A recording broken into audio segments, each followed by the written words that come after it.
It is my great pleasure to introduce our keynote speaker this morning. Cheri Blauwet is a physician, is assistant professor in physical medicine and rehabilitation at Harvard Medical School. You know where that is? Not too far from here. She's also an attending physician at Brigham and Women's Hospital and Spaulding Rehabilitation Hospital, where she also serves as the principal investigator for the Kelly Adaptive Sports Research Institute. She's a graduate of the Stanford University School of Medicine and completed her residency training in physical medicine and rehabilitation at Spaulding Rehab Hospital, Harvard Medical School, where she served as chief resident. I didn't know that. Chief resident, followed by a sports medicine fellowship at the Rehabilitation Institute of Chicago. Dr. Blauwet is a Paralympic athlete. It says former, but you're never a former Paralympic athlete. She's a Paralympic athlete in the sport of wheelchair racing, competing for the United States team in 3 Paralympic Games: Sydney 2000, Athens 2004, and Beijing 2008, bringing home a total of 7 Paralympic medals, including gold.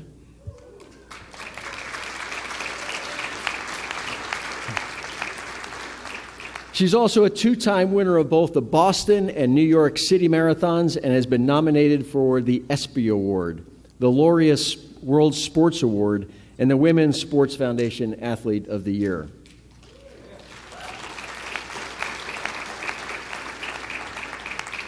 Translating her background as an athlete to the clinic setting, Dr. Blauwet now serves as the chairperson of the International Paralympic Committee's Medical Commission and serves on the board of directors for the United States Olympic Committee, as well as other leadership roles throughout the Olympic and Paralympic movement. In 2016, she was a recipient of the Harvard Medical School Harold Amos Faculty Diversity Award and was named one of Boston's 10 most outstanding young leaders by the Greater Boston Chamber of Commerce. Yeah, you can applaud that. Cheri has become a global advocate for the use of sport and physical activity to promote healthy lifestyles in individuals with disabilities, exemplified by speaking on the floor of the UN in April 2015 for the UN International Day of Sport for Development and Peace alongside Secretary General Ban Ki-moon, IOC President Thomas Bach, and IPC President Sir Philip Craven. She has given literally hundreds of talks throughout the world and was a guest at the White House as well as a keynote speaker at the Boston celebration of the 25th anniversary of the Americans with Disabilities Act. She is the husband of Eli, the mother of Stella, and ladies and gentlemen, my friend, Cheri Blauwet.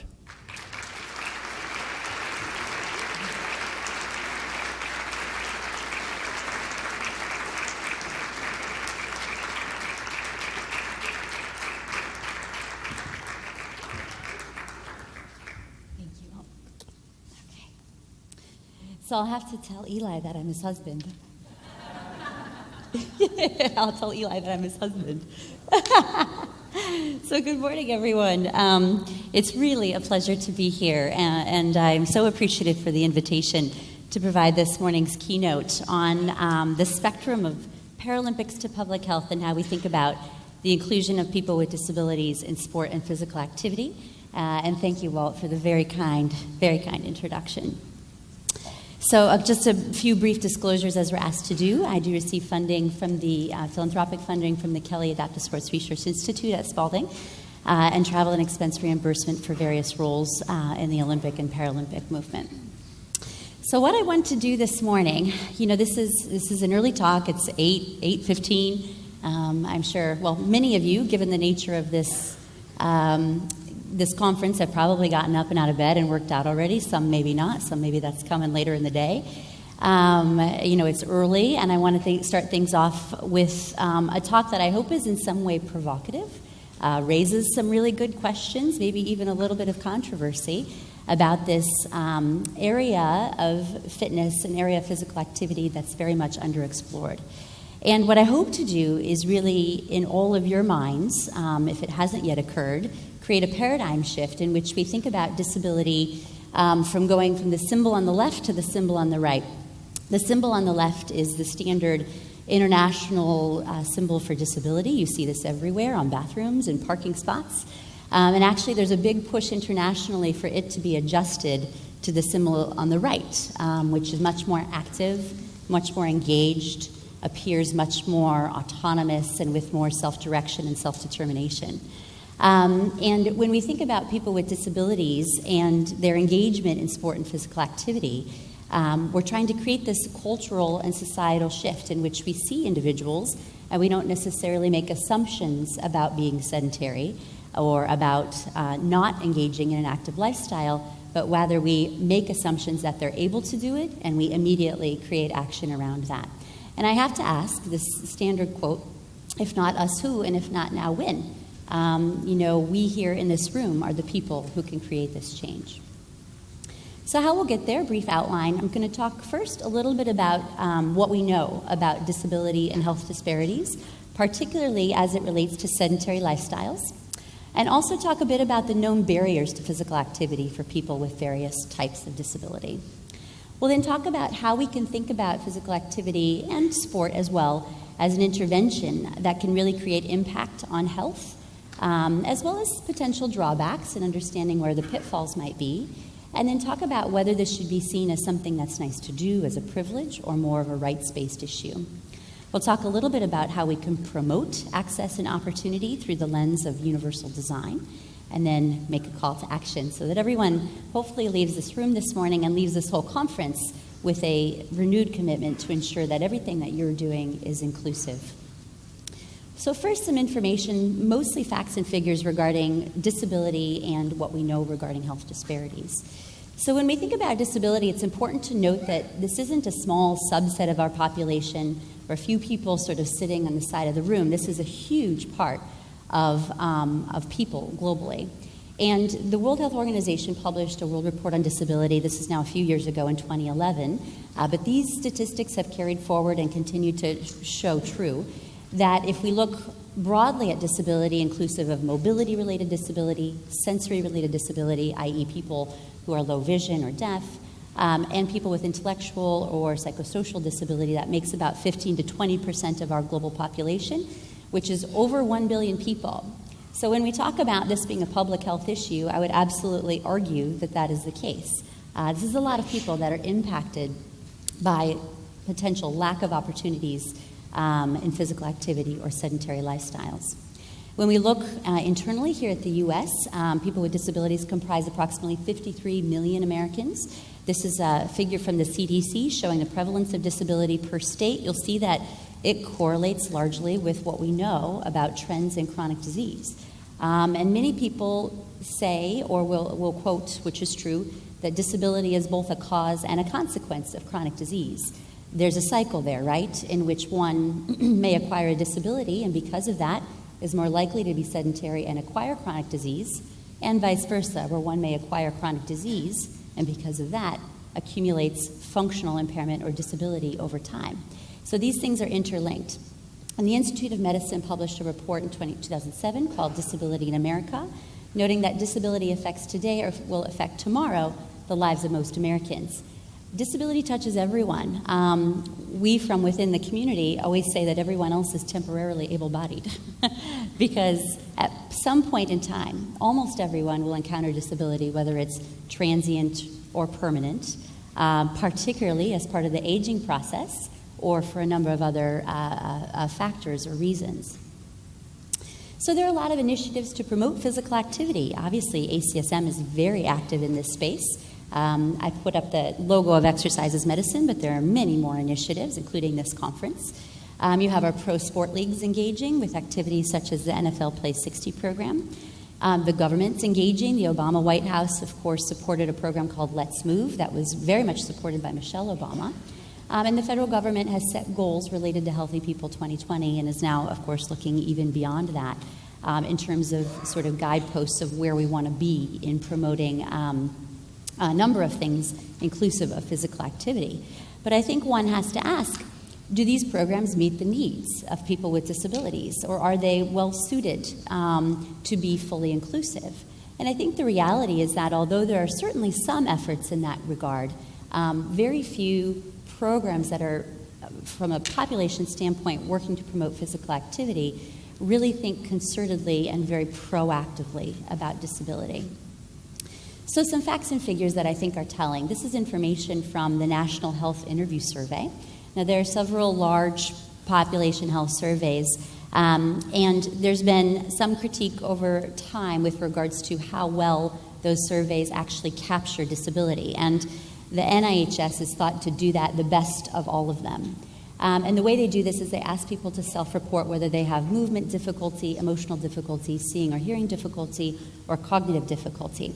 And then they ask all of the questions related to the factors that are on the left of this table. And what you'll see is that elements related to, for example, obesity, you'll see that rates of obesity are higher in people with self-reported disability across our population, and those numbers are fairly striking.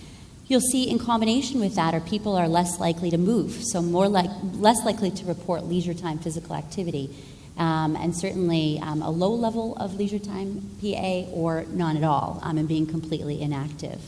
I didn't highlight it here, but you also note that health behaviors matter, and for example, people with self-reported disability are more likely to be current tobacco users or current smokers. So you'll see across our population that we have certainly some concerning trends related to disability. Because of these trends, the CDC in 2014 published a report called Vital Signs. I'd encourage you to take a look at it. It's very comprehensive. And there's a lot of great, pieces that you can use in terms of talking to, giving talks and things such as this figure here. It's nicely packaged. And here you see this, I guess you call it a pictogram, where they show that nearly half of adults with disabilities get no aerobic physical activity whatsoever. And when you compare people with disabilities who are either active or inactive, those who are inactive are 50% more likely to report at least one chronic disease. Additionally, they also took a look with regards to what were some trends with regards to the counseling that people were receiving.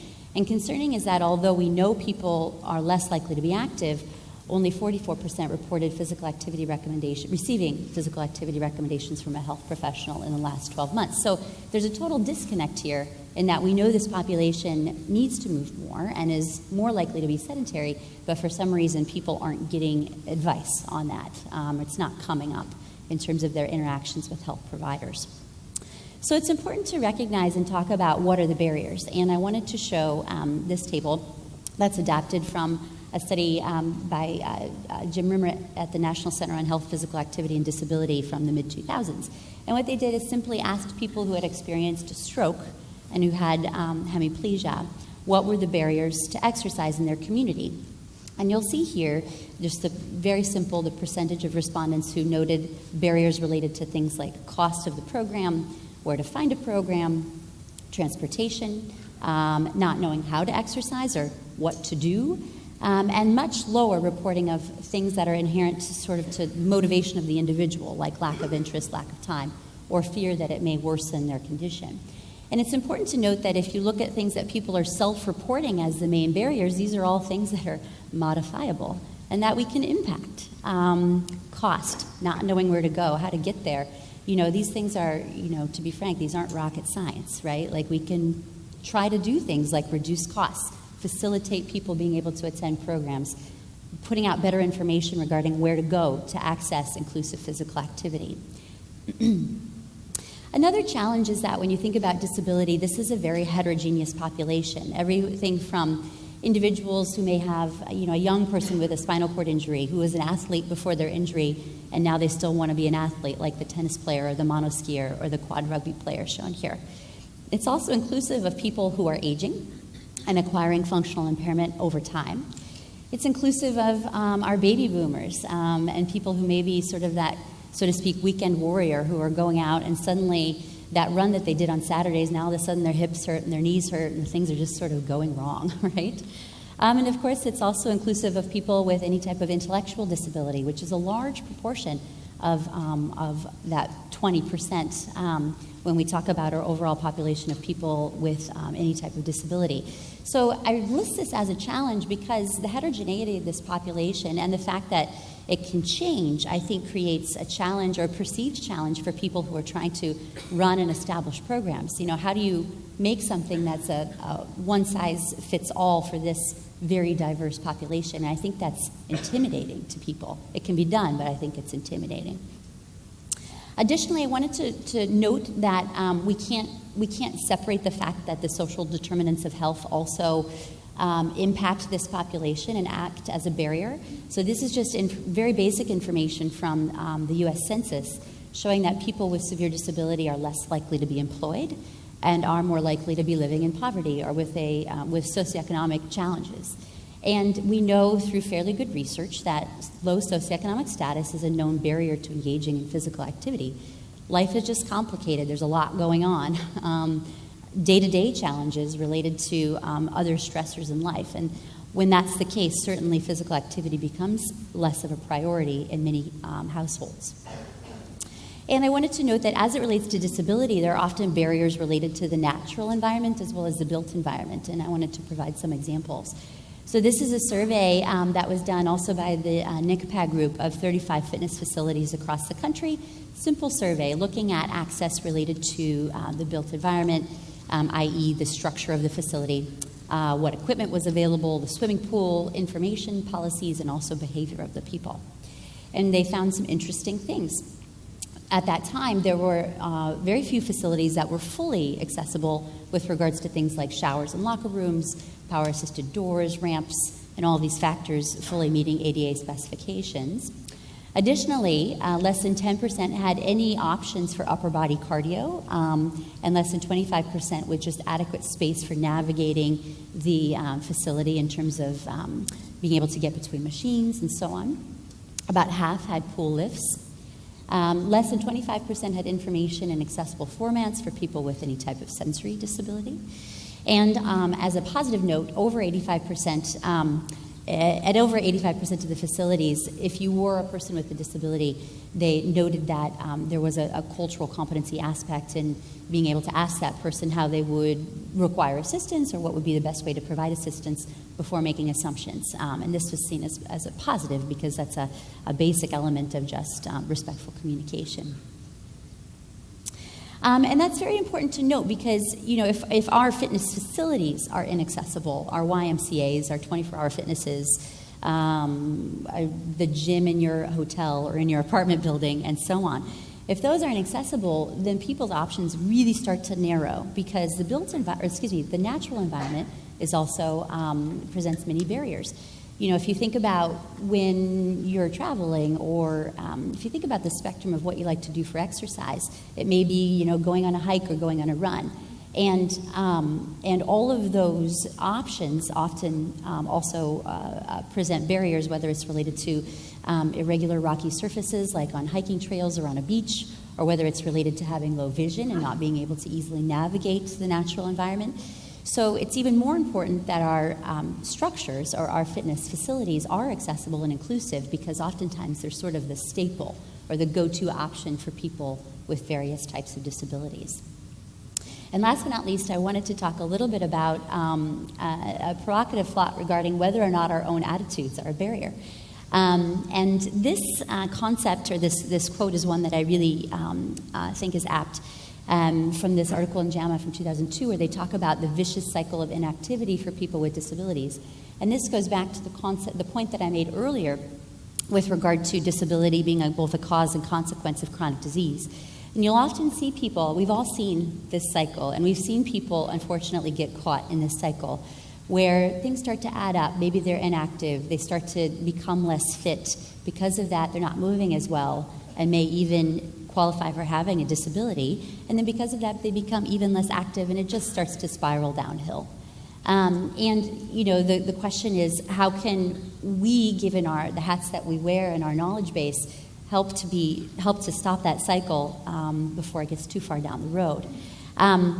And I bring up the concept regarding attitudes because the same paper noted that there was a reduced odds ratio for people with severe upper or lower extremity mobility difficulty to receive exercise counseling. I think it was people with severe lower extremity mobility difficulty were only about 1/3 as likely to receive exercise counseling. And that's a fact. It's an objective piece of data. So it's true that although we may be enlightened here in this room, there's a large portion of our population of health providers, whether it be fitness professionals, physicians, physical therapists, whatever, that certainly just aren't having this lens or aren't thinking about the fact that they need to be far more proactive about providing counseling and advice to this population. So now I wanted to segue a little bit into the question of, what would the intervention look like? So say we have this person in front of us and we really want them to be more active, and we feel like we're going to take this step and be the voice, maybe the change agent for getting someone involved in physical activity. It's important to know what are the known benefits of physical activity for a certain disability cohort, and what should that intervention look like. So I'm going to use 3 examples. We know that the guideline for the general population related to aerobic physical activity is 150 minutes a week of moderate intensity, and more is better, right? If you can get up to 200, 250, or 300, that tends to provide even more benefit. The question remains, though, and we don't know, do those guidelines apply to people with a stroke, for example, or a brain injury, or a spinal cord injury? And this is a very important question because these are, again, not small populations. Annually in the U.S., approximately 795,000 people experience a stroke. About 2.5 million people experience a brain injury, everything from mild up through severe. And spinal cord injury is a smaller population, about an incidence of about 17,000 per year.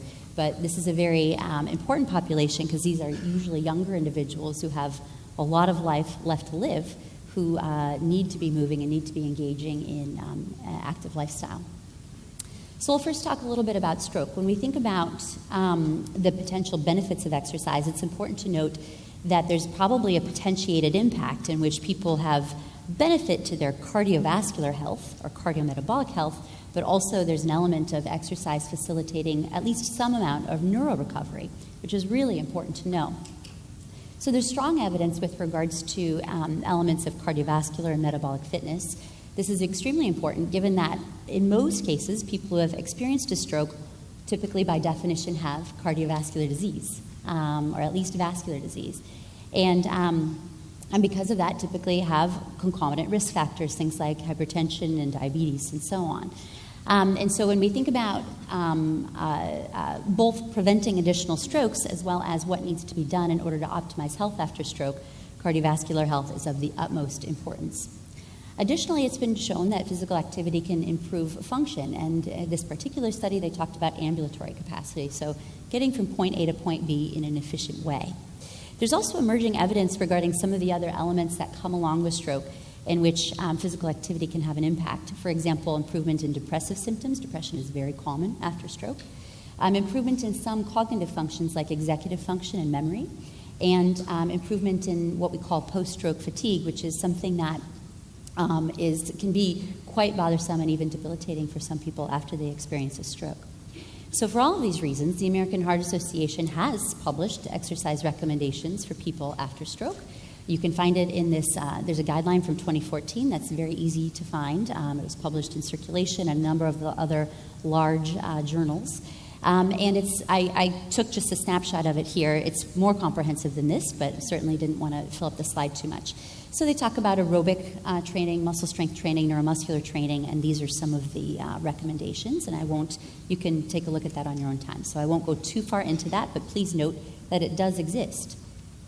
Additionally, for individuals who've had a stroke, it's even the concept of preparing for exercise is very important because a lot of individuals do have cardiovascular risk factors. So it is recommended that individuals undergo a medical history, physical exam, and if possible, graded exercise testing prior to initiating a program. The consensus statement does, however, also say that if an individual doesn't have access to something like graded exercise testing, or it's simply not available, that should not delay the initiation of physical activity. You should still get them started, but just at a much less intense level, and then ramp up as is safe to do as the program progresses.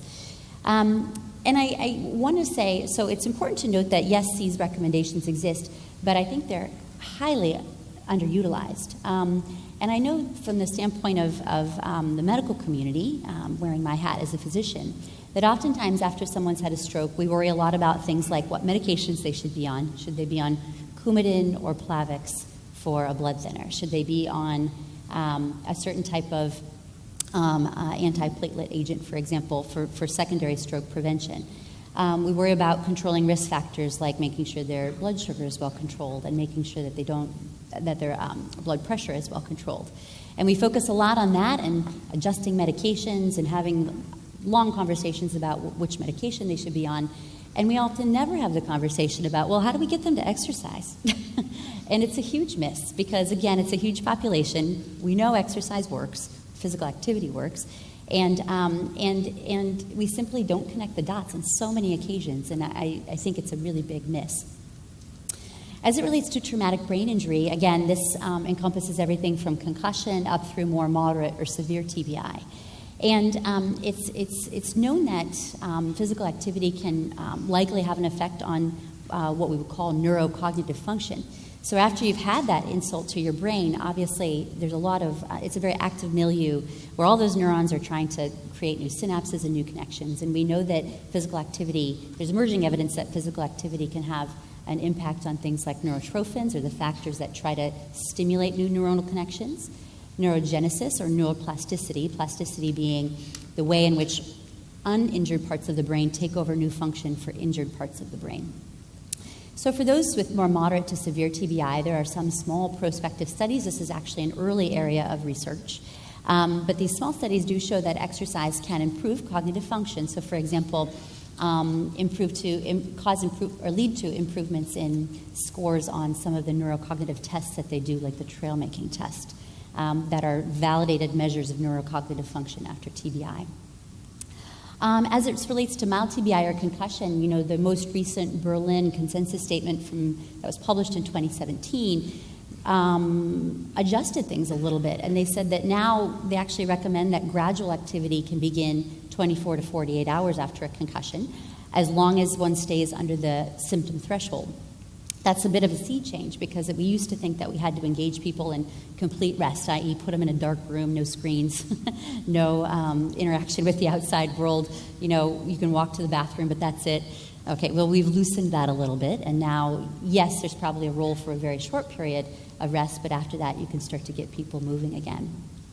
Additionally, there's evidence that exercise can actually be quite helpful and even a therapy if timed correctly. And I'll point to this paper, which I think is quite interesting, and we now see this replicated in other areas of work.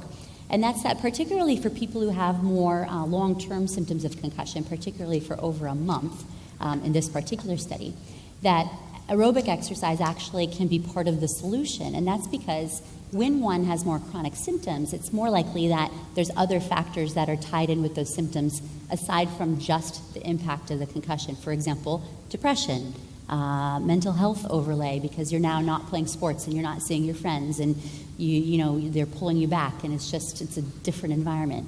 And also some of the factors related to just motivation when you've been out of your sport for a long time and are eager to get back into sport.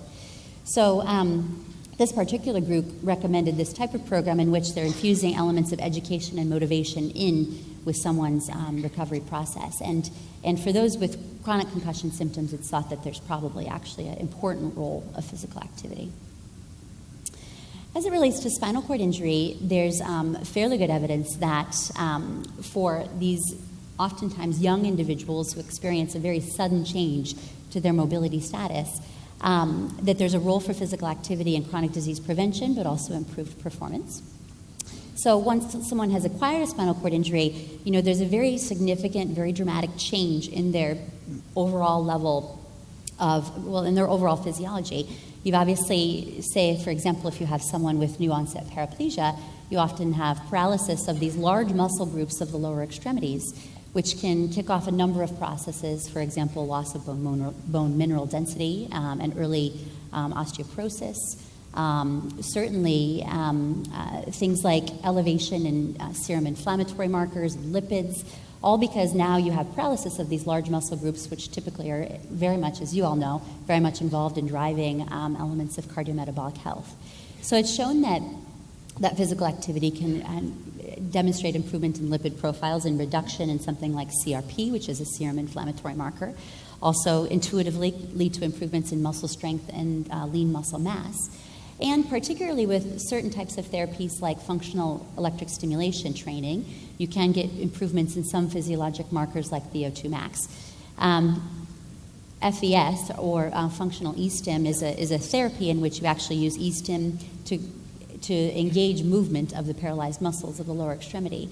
So it's a way to get a whole body workout for someone even with paralysis.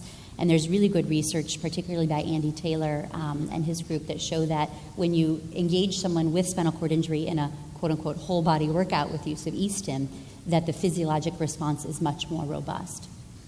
So with all of this evidence, there are formal recommendations that have been developed for spinal cord injury.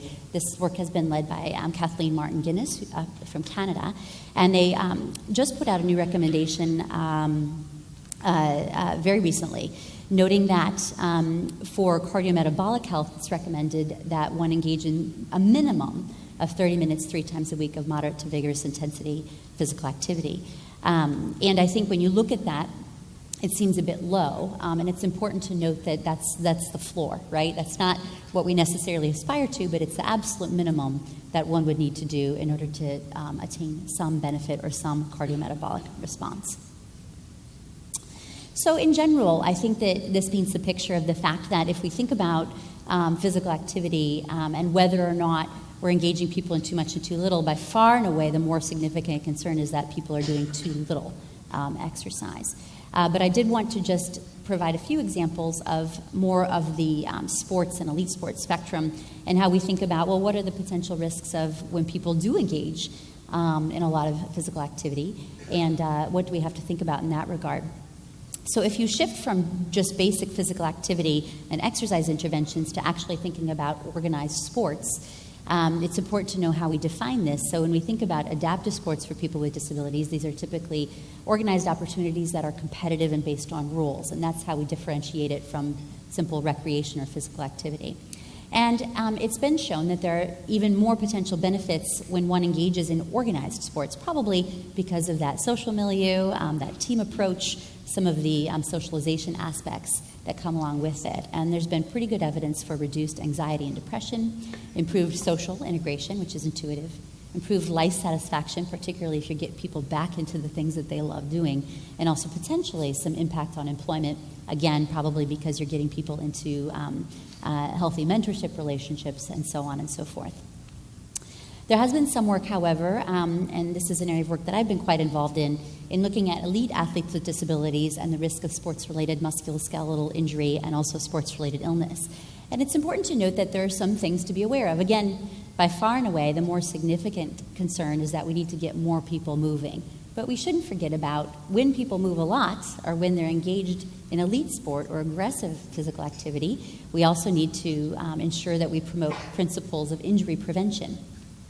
I put up this table to show that uniquely, if we look at the spectrum of elite athletes with disabilities at the Paralympic Games, the upper extremity is most significantly impacted by injury, and that's different if you compare Paralympians to Olympians. Olympians, it's usually more the proximal lower extremity.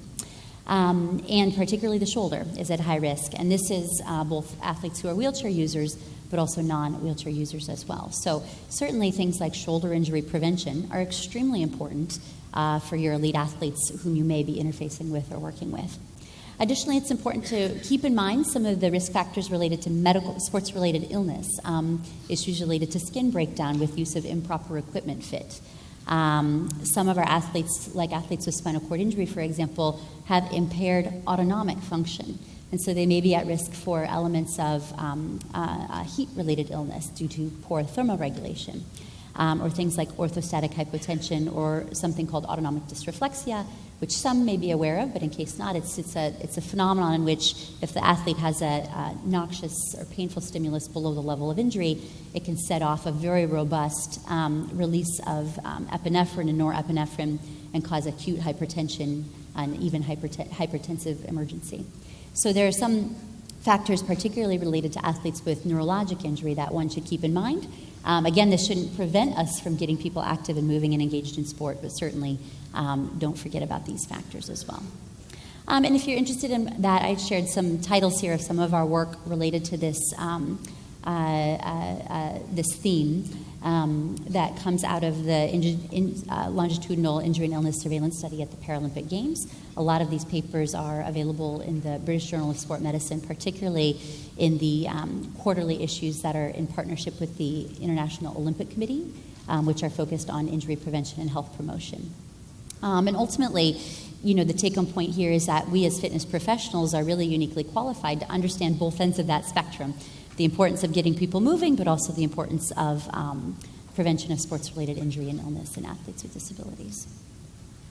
So we'll now segue into more of the sort of call to action portion of the lecture, in which we think about, is this something nice to do, or is this a rights-based issue? And if so, how do we help people claim their right? So I think you probably know my answer to this question. Is access to sport and exercise a right? Well, yes, it is. And that's not just my opinion, that's been backed up by numerous international bodies. Probably the most comprehensive is the United Nations Convention on the Rights of People with Disabilities, which was developed and finalized in 2006. This is a multinational, international treaty about disability rights, and talked about things that are very important and very basic, like the right to education, the right to housing, the right to health care, and so on. And very interestingly and importantly, the authors of this document felt that it was important to include an Article 30.5, on the importance of participation in cultural life, recreation, leisure, and sport. So saying that it's an important element of self-determination and autonomy that people with disabilities have the right to engage in recreation and sport if that's what they want to do. Additionally, here in the U.S., it's important to know some recent developments. So when we think about our legislation here in our country, there have been a number of landmark policies that protect the rights of people with disabilities. Everyone knows about the ADA, or the Americans with Disabilities Act. Even prior to that was something called the Rehab Act, which was passed in the 1970s, which prohibited discrimination on the basis of disability in publicly funded programs, including schools. So this was really the first thing that said, hey, schools have to be integrated. You can't have a separate school for kids with disabilities and a separate school for kids without disabilities. You have to bring them together. And although that was the case and that was an established principle, no one had ever thought, or it had been underemphasized, whether that should also apply to physical activity or particularly school-related sports opportunities. And so in 2013, there was an advocacy group that led to the development of what they call the Dear Colleague Letter, which basically clarified and emphasized that the concepts of inclusive education that are guaranteed by the Rehab Act also need to apply to interscholastic and school-based sports and physical education. And I love this quote, that a school district must ensure that a student with a disability participates with students without disabilities, and the provision of unnecessary separate or different services is discriminatory. So here you have even more of a basis for the importance of things like inclusive physical education. You can't have the one student with a disability keeping score while all the other students are playing soccer or hockey. And also this has important implications for things like after-school sports, from the younger levels up through high school and also at the intercollegiate level. Still a lot more work to do to make this a fully implemented mandate, but it's important to know that we do have a basis to back up our sentiments on this. And of course, this has led to a lot of advocacy. So yes, this is seen as a right, and we have a lot of athletes who rightfully so are fighting for their rights. This is an example of Tatiana McFadden, a very well-known elite wheelchair racer, multi-time Paralympic medalist. And when she's now even in college, and I think graduated from college. But when she was in high school, she was on her high school track team, and although she was able to practice with the team, she wasn't allowed to be a point-scoring member of the team at track meets. And so she and her family, her mother's a very involved advocate, so this was a little easier to do because she had that support, but they sued the Maryland Public Schools Athletic Association. And as a result of this, there was an act that was passed called the Fitness and Athletics Equity for Students with Disabilities Act. And that's been replicated now and has really led to precedent in many other states across the country. So it was very important in terms of changing the tide at the high school level. At the national level, we have more work to do, particularly related to intercollegiate sport. There are certainly some colleges and universities that have adaptive sports programs, but most of them are not integrated within their varsity sports infrastructure. And it's been a topic of conversation at the NCAA for many years, but not with a ton of action, to be frank. And so because of that, you have really talented athletes who are at school, at their university, and are sometimes, again, training with the teams, but typically are not fully integrated. An example is Nikki Maxwell, who's a below knee amputee runner, who's a very talented athlete and will probably compete for the U.S. Paralympic team in Tokyo 2020. But in terms of the support he receives, I think they've made a bunch of exceptions because he's an outstanding individual and an outstanding athlete, but in terms of whether he actually has that designation as an athlete within the varsity sports structure at Harvard, not so. And so there's a lot more work that needs to be done in this area, and a lot of people compare this to the fight for the inclusion of women in sport as was accomplished through Title IX, and many have said that we need something, a parallel to Title IX for athletes with disabilities. At the international level, we've had athletes, have you seen, pushing the envelope in terms of inclusion in both Paralympic and Olympic sport. The most well-known case is that of Oscar Pistorius, who became famous for other reasons, but focusing on his sports accomplishments and the precedent that set.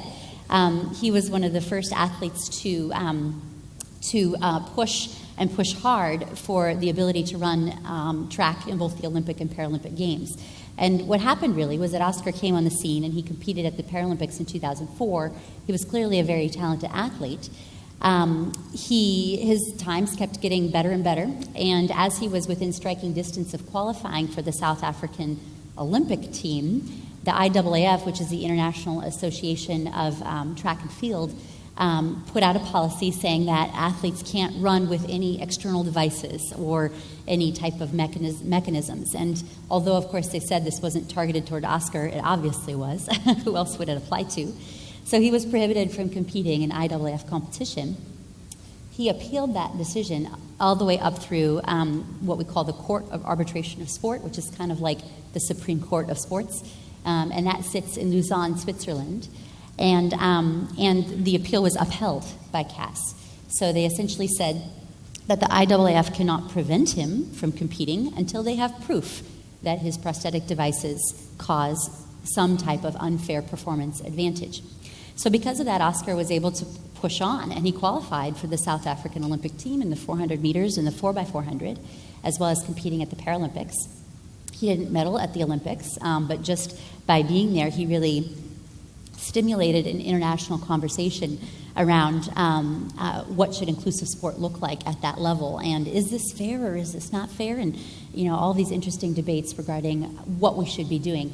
And it's important to note that this was just the very start of a large wave now of athletes who are pushing for inclusion at the Olympic level, and we'll see this coming up over and over again into the future now that athletes know what is possible.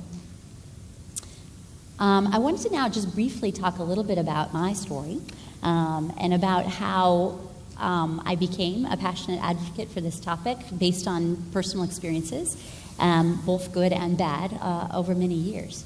So I'm initially from Iowa, and I grew up on a farm, depicted here with some of my cousins and our farm cat. And I was injured, acquired a spinal cord injury at about 16 months of age. And because of that, and because of growing up in such a rural area, there weren't a lot of other kids with disabilities around. So that had both good and negative impacts. It was good in that I learned from day one really how to keep up with folks and how to just integrate and live and go to school and do the things that I wanted to do even though I had a visible difference. It was tough, however, because, of course, I always stuck out a little bit. And, frequently had a hard time feeling like I was really part of the crowd. Because of being one of the only students with disabilities, everyone in our small community was very, very supportive. But I was often directed towards engaging in activities that were more sedentary. So things like people would say, oh, Cheri, you should do what you could be good at. So that's a subtle way of discouraging people from really doing what they want, right? And But when you're young, you listen to those things and you listen to those voices. And so I was active and engaged, but in sedentary things. For example, band, student council, debate, all of that sort of stuff. And everything changed for me fairly dramatically with the voice of one individual, and that was a high school track coach. And he noted that there were wheelchair racing exhibition events at the Iowa Girls State Track Meet. And he saw it one year, and he came back to school the next year. And he tapped me on the shoulder, and he said, Cheri, I want you to go out for the track team. And I said, thanks, but you're crazy. No, I don't play sports. I'm not an athlete. I'm doing all this other stuff, not interested. So thankfully, he was persistent. And not only was he persistent, but he really believed in this and felt like it was something that I needed to at least try. And so he kept on it, and not only would he continue to encourage me, but then he also talked to other people in the community, especially my parents. So now I was getting pressure from both him at school and also at home. And eventually, almost just to appease everyone, I said, fine, I'll go out for the team. So in my freshman year of high school, I showed up for practice, got a uniform, and started pushing laps in a chair like this one, in an everyday wheelchair, while all my teammates literally ran laps around me. And we struck out, and we went to track meets in the region. All of that whole conference, and even across the state, they always made sure that there was a few events on the program. So there was always a 100-meter wheelchair and a 400-meter wheelchair event. But I was the only athlete in these events.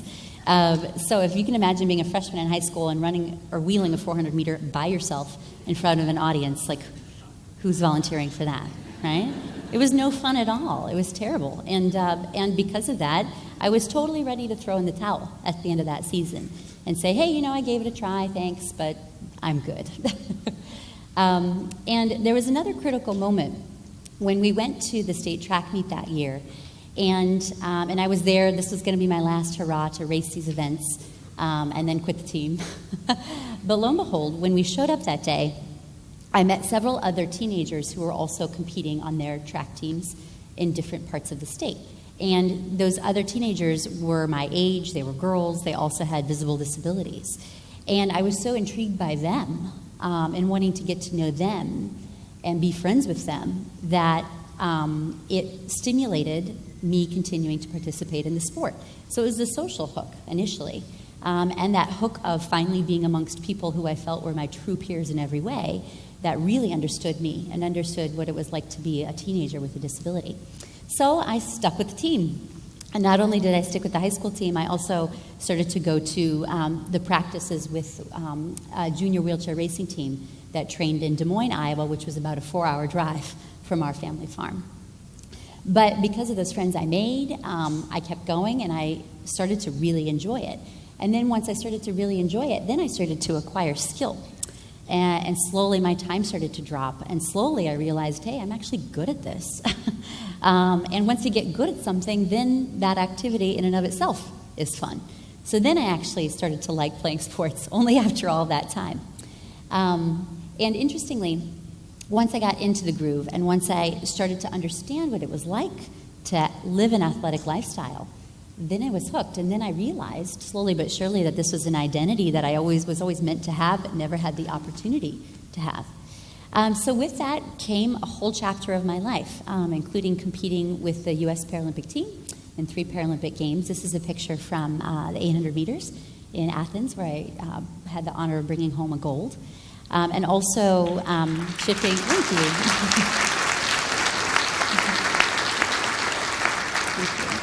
Thank you.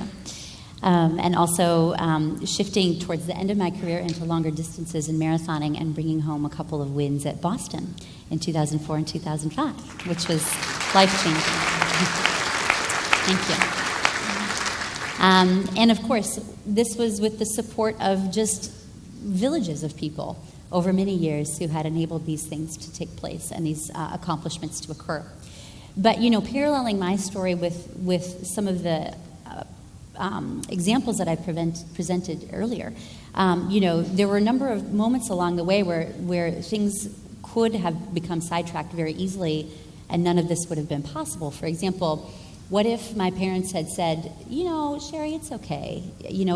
A lot of parents, I think, automatically want to make things easier for a child with a disability. And actually, by keeping expectations high and challenging that child, you really enable them to have that autonomy and that positive self-image that enables them to strike out in whatever way they want to go.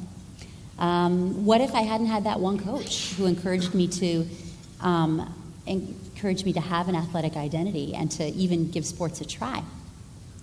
Along the way, there were many times in which I was doing the student-athlete thing, initially at the University of Arizona and then at Stanford, where I didn't have immediate access to accessible training facilities, and I had to make it work and figure it out. And doors weren't open to go work out with the varsity teams, even though I was on the U.S. Paralympic team. And there were all these ironies along the way, just with regards to lack of inclusion and lack of proactive thinking that did make it challenging. And then at the highest level, we still have a lot of athletes who experience just a lack of recognition for their accomplishments because of the way in which we need to do more to make the public aware of these sports and these incredible performances of incredible athletes. So this was my version of that same story that's now playing out in terms of some of the facts and figures that we see and some of the advocacy initiatives that we see in order to make this whole area of work more significant. So I'll end with our call to action. So it's important to know that I think we've presented today that there are real barriers. Those barriers lead to health disparities. But the question is, how can we change expectations in our own? So now, okay, all the Debbie Downer stuff is behind us. Okay, let's think about the road forward. And I think it really comes to two steps. The first is beginning to see sports and activity through universal design. And the second is using our voice to advocate for expanded opportunities. So when we think about promoting access and opportunity, I think the concept of universal design is really a game changer.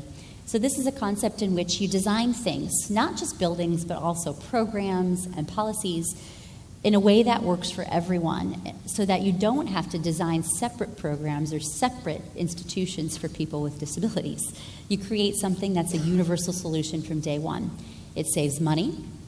It saves the need to go back and do retrofitting and to have to talk people into paying for retrofitting.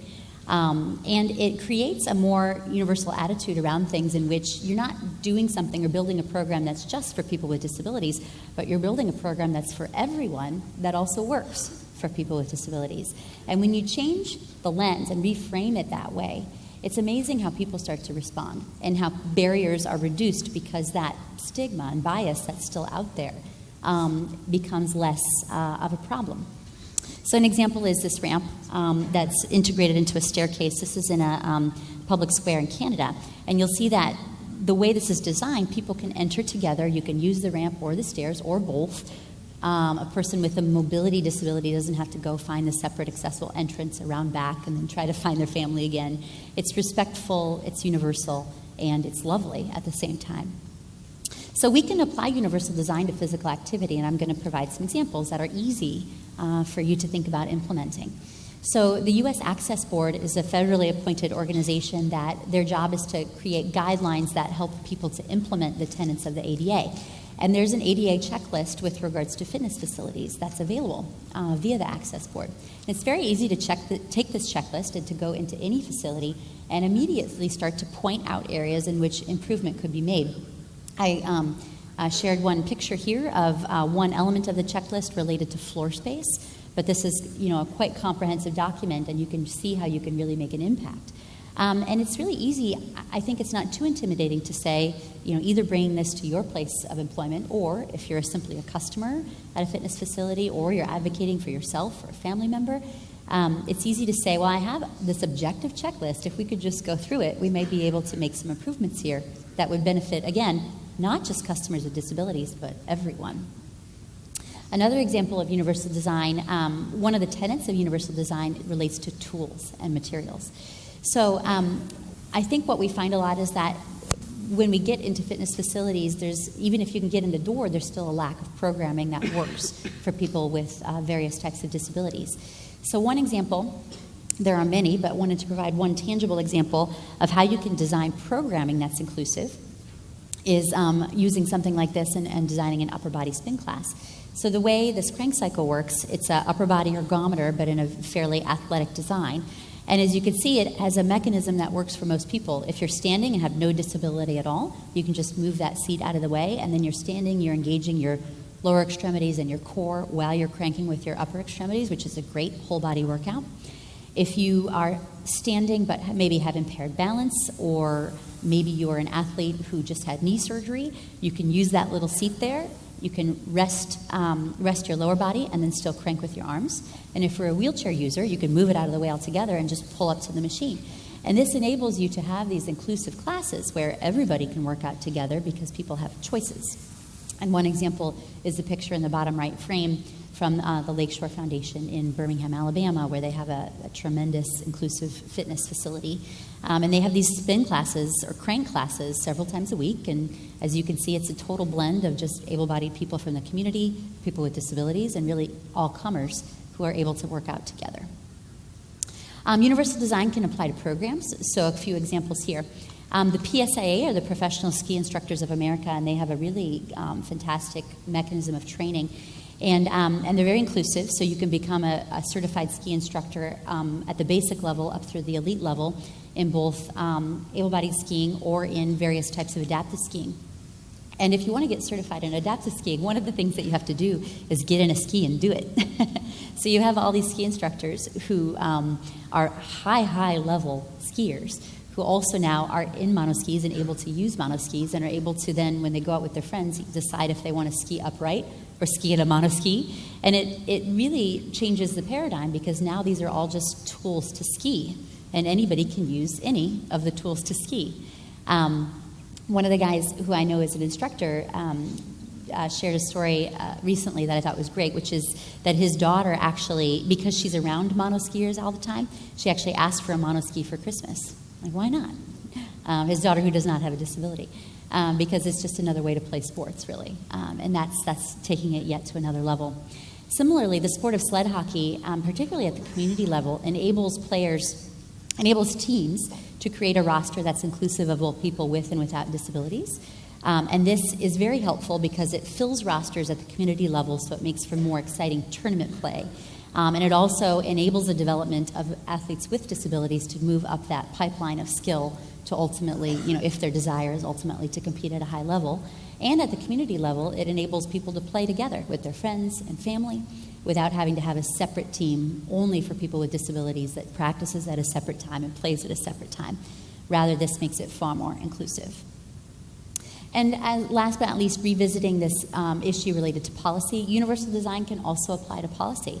So when we think about all of these types of legislation that have been helpful in moving forward the rights of the disability community for many decades, we're now to that far end in which I think it begs the question of, do we need something related to sport and physical activity, similarly to what was passed related to things like inclusive education. And for our call to action, I'll leave you with a couple thoughts. As fitness professionals, I think we have to remember that a couple points. First off, people really trust us, a trusted source of health and wellness advice. So when you think about a person with a disability and them getting involved in physical activity, a lot of people may have input there, their parents, their friends, other people in the community. But it's important to know that because of our training, because of our perspectives and background, that people really listen when we have something to say. And so that creates both an opportunity but a responsibility for us to be active and vocal in this area. Powerful community advocates for increased grassroots opportunities, particularly regarding the importance of this concept of exercise as medicine and the importance of getting people moving as a component of chronic disease prevention. And also, I think there's probably some in the room, I assume, who are involved on the academic side and doing research. And clearly, that's a critical part of this when we think about exploring outcomes related to physical activity and exercise for this population, how we demonstrate those outcomes and how we demonstrate improvements or not, if we're doing rigorous research, based on the intervention that we're trying to apply. And ultimately, again, back to that paradigm shift, I wanted to return to this key point. That is that, we're trying to shift the paradigm from seeing people with disabilities as being sedentary to seeing them as having the potential to be very active. And I love this Nike slogan, which is to bring innovation and inspiration to every athlete in the world. And by the way, if you have a body, you're an athlete. Or you have the potential to be an athlete. And they really espoused that with the development of some of their products. For example, this is a treaded sole that you can put on the bottom of a running prosthesis so that amputee runner doesn't always have to run on the track, but rather they can run on trails, on beaches, and other rougher surfaces in order to open up the natural environment. So some resources that you can use starting right now. The CDC Vital Signs report, as I pointed out earlier in the talk, has these really fantastic pieces of output, like the one here on the left, where this is basically a roadmap towards how you'd get someone involved. And, it's attractive to look at. You can certainly use it, but it's also really good to use as a tool in presentations when you're trying to make a pitch in your community for increasing opportunities. Additionally, I think many may be aware of the partnership between ACSM and NCPAD for the development of the Certified Inclusive Fitness Trainer modules. So anyone can register to become a Certified Inclusive Fitness Trainer, and I think it's interesting. It gives you a way of differentiating yourself.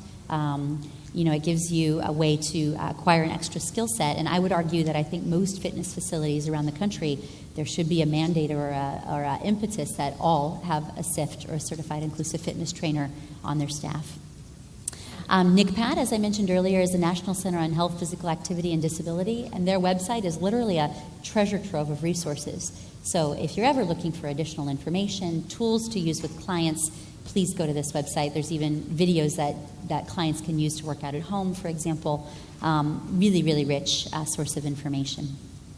There's a lot of sport-related opportunities, and just wanted to put this slide up to show that all of these organizations are there's outlets. These are organizations that are fairly ubiquitous across our country in various cities. Special Olympics, Paralympic Sport Club Program, Disabled Sports USA. There's also organizations like the Challenged Athletes Foundation, which is quite generous in providing small grants to athletes with disabilities to purchase equipment or fund training, trips, etc., if that person might need a little bit of extra financial support. And right here, right now, you can join the Commit to Inclusion campaign. This is available on social media. And it's a simple campaign with several principles that very much drills down and distills the importance of inclusion and physical activity and how you and or the people around you or the people that you're trying to make a pitch to can commit to inclusion. There's also a new app from the Foundation of Physical Medicine and Rehabilitation called RX for Exercise. That's disability focused, something that you can download and start using immediately. So how can you make a difference with your clients? I wanted to return last point here with regards to that exercise prescription and how you can really bring all of this together to think about how it might look for someone with a disability. So you may have a 55-year-old male with diplegic, that means lower extremity involved, cerebral palsy. And you may say that this person likes doing the crank cycle. So you may recommend, there's no separate activity recommendations for CP. So we go back to our basic recommendations of 30 minutes, 5 days a week. And you may say, thinking about those barriers, that they should go to the Y. There's an accessible route to get there via the MBTA or whatever your public transportation is. You want to increase duration, intensity, and slowly. And from a prescription standpoint, their refills are forever. And in going the extra mile, you may want to think about that extra advocacy step. Does their YMCA meet those access board requirements on the checklist? Do they offer universal programming? And if they don't, how about making a call to see if they'd be interested? And it's often that extra step that'll make the biggest difference in truly making this work for people. Or what about a 16-year-old girl, an adolescent with spina bifida? Maybe she's interested in hand cycling. And maybe you can get her going for 30 minutes, 5 days a week. And maybe you can point her to some of these resources like the Challenged Athletes Foundation so she can get her own bike. While she's doing this, you need to think about those potential for sports-related illness and make sure you're monitoring her skin and equipment fit. And that extra advocacy step, maybe thinking about, well, what's happening at her school? And is her physical education program inclusive? And are they doing the right thing there as they should be doing given the Department of Ed requirements? And perhaps if they're not, maybe a meeting would help. So those extra steps that really help to make a difference. So again, just circling back to our key points, we know these health disparities are real. Access to sports isn't a nice thing to do, but it's a critical component of disability rights and inclusion. By shifting the conversation to this concept of universal design, it becomes far less intimidating and scary and easier to implement in our communities. And we really can be the agents for change, and we shouldn't overlook that. So thank you. Here's my contact information. Happy to answer any questions, send you those resources that were just mentioned. And ultimately, it's all about this little girl in the bottom right. Her name is Maddie. She's 7. She has a pink wheelchair and a pink racing wheelchair. And I'm pretty sure she's going to be on the Paralympic team in Los Angeles in 2028. So thank you very much, and happy if we have time to answer any questions.